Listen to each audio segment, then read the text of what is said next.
Thank you, Jen. A question about immigration. Sure. Why is it that large numbers of single adult men are being released into the United States just hours after being apprehended at the southern border? Well, I'm not sure the specifics of what you're referring to, Peter. What I can tell you in terms of what our policy is and how we're approaching the border is that we continue to be under Title 42. Migrants who cannot be expelled under Title 42 are placed into immigration proceedings, and one of those avenues could be placement in an alternative to detention program in the interior of the United States. Sometimes that means moving migrants to other parts of the United States to move to different detention facilities where they wait for next steps in the immigration process, such as a court hearing, and are required to check in with a local ICE office. So that is certainly something that is happening out there in the country and is consistent with our policy. And you mentioned that they're supposed to check in at a local ICE office, but we know that just between March and August, which is a very small sample size, DHS says more than 47,000 of these migrants that were given notices to report did not show up. So why let them into the U.S. unsupervised in the first place? Well, again, we have a stringent protocols and processes that we implement here. That includes expelling individuals who come in under Title 42, given we are still in a global pandemic, and includes those who do not show up will be subject to the repercussions of that. So that is the policy we're implementing from our Homeland Security Department. Okay, on Ukraine, President Biden met with Putin in person in June in Geneva, and afterwards he came out and he said that the two of them arrived at a conclusion. He said, it's clearly not in anybody's interest, your countries or mine, for us to be in a situation where we're in a new Cold War, and I truly believe he thinks that he understands that. Has the president changed his opinion about what Putin thinks? How are you suggesting we're in a new Cold War? I'm just asking, it seems like the president thought in June that things were going to be good. And right now, things are not looking good. I don't actually think that's at all what the president said. He gave an extensive press conference where he conveyed it wouldn't happen overnight and that there was work that we could do together. And that is something that's how you approach a diplomatic relationship. You are vocal. There are consequences when you disagree and when you have strong concerns. And you've seen us implement those. You still look for places and areas where you can work together. That remains how we're working with Russia. Okay, there's a BuzzFeed report now suggesting that the Ukrainian government is upset the U.S. pulled citizens out of Ukraine before many other countries did. And this report says that a source close to the Ukrainian president thinks those Americans are safer in Kyiv than in Los Angeles. What do you make of that? Well, we're always going to make decisions that are in the security interests of people who are serving as diplomats around the world. And we have assessments that are made by the State Department, hence the decision and the announcement made over the last couple of days, and the fact that we put in a level 4 advisory back in October, conveying very clearly to Americans they should leave Ukraine. Look, I will let others assess, but there are 100,000 troops, Russian troops, on the border of Ukraine, and no clarity that the leader of Russia doesn't intend to invade. That sounds pretty dangerous to me. I would also say that the Ukrainian leaders have welcomed the security assistance, and they've even met us at the airport that we have been providing over the course of the last several days. So that seems to be contradicting that assessment. Okay, and then last one. The Secretary of State a few days ago tweeted, hashtag stand with Ukraine. Has that ever worked at stopping an authoritarian regime from doing anything? A hashtag? I will have to say that unlike the last administration, we don't think Twitter is the only means of engaging or negotiating or discussing important topics. But it is important for us to convey to the Ukrainian people who do view commentary through a range of forums. I don't know how many are Fox News watchers, maybe some of them, and including social media, that we stand with them, we support them. And that includes in their efforts to protect the sovereignty of their country.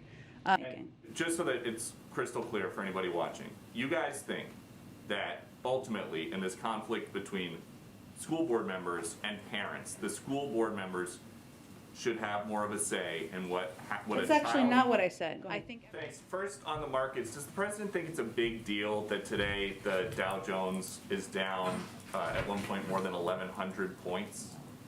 Well, To start with, we focus on the trends in the economy, not any one day and any single indicator. Unlike his predecessor, the president does not look at the stock market as a means by which to judge the economy.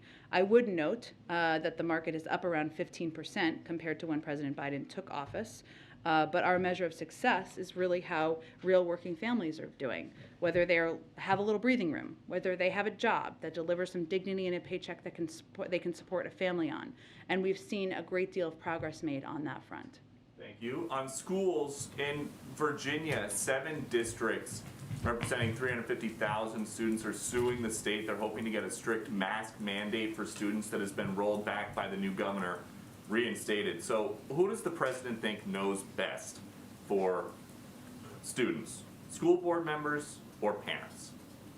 Well, the president believes that public health officials have the best guidance on what we can all do to protect ourselves, including teachers, administrators, and students. It's always been up to local school districts to determine how they're going to approach what implementation measures they are going to put in place. But here's what we know from public health officials, who are the experts on a pandemic. Studies show that masks reduce transmissions in school. They are a proven tool that helps keep students and teachers safe from COVID, and they can thus help keep schools open and safe. In short, we know it works, and we need every leader to focus on using the tactics we know work to keep our students safe and our schools open. I know you mentioned Virginia, but in Texas, the state is fighting a critical public health measure to protect our children and keep our schools safely open for Head Start communities. Ones that a provision that is requiring masks to keep students and keep communities safe. They're fighting against that. Why is that?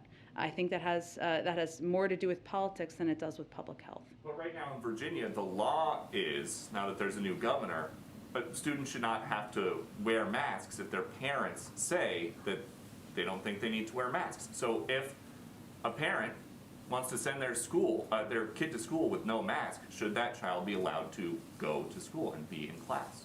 Again, what we're advising school districts on is to abide by public health guidelines and follow public health guidelines. And it's about keeping an entire community safe. And those are the decisions that are being, that people should focus on making. And just so that it's crystal clear for anybody watching, you guys think that ultimately in this conflict between school board members and parents, the school board members should have more of a say in what That's actually not what I said. I think everybody should abide by public health guidelines, not just to keep their own kids safe, but keep their school community safe, whether it's teachers, classmates, administrators, others in schools. Okay, on crime, to follow up on what Ed was asking about, would you agree that the most important job for any president is to keep Americans safe? I would agree. So you said that the president's never satisfied if people don't feel safe. Does he know that after a year in office, people do not feel safe in this country?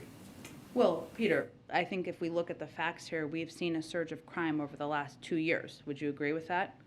So what are you attributing the rise in crime to then? Well, I think we should be responsible in how we're reporting to the public what the roles are, what the reasons for the surge in crime. Gun violence is a huge reason for the surge in crime. Underfunding of some police departments and their need for additional resources, something the president has advocated for consistently through the course of his career. That's something we know we need to take action on. And it is absolutely true that he will not be satisfied or complacent when officers are being gunned down or when Americans have to worry about whether they can safely ride the subway or bus. That should not be a political issue. He's somebody who has had a long career of many decades of fighting for funding for police departments, for local communities in order to reduce crime. But he's been here in office for more than a year, and the murder rate is nearing a 25-year high. So why don't we see and hear more from the president about this? We hear all the time about things that you guys are doing to fight the pandemic because that is a risk to American people. A rising murder rate is a risk to American people too, right? And he has spoken to crime. But I think what people are most focused on, as they should be, are what actions he has taken. He has unveiled a strategy to focus federal law enforcement resources on combating violent crime, offered unprecedented levels of funding through the rescue plan for cities and states to put more cops on the beat, and invest in proven community anti-violence programs, something every Republican voted against. The Department of Justice has announced $139 million in grants to cities for community policing, which will put 1,000 more officers on the streets. He's also proposed doubling those grants, and he's called for an additional $750 million for federal law enforcement. He's announced a zero-tolerance policy for gun dealers who willfully sell illegal guns, and we've launched gun trafficking strike forces in New York and cities across the country. Actions are important here, and he has a long record of them. But does the president think that any of that is working?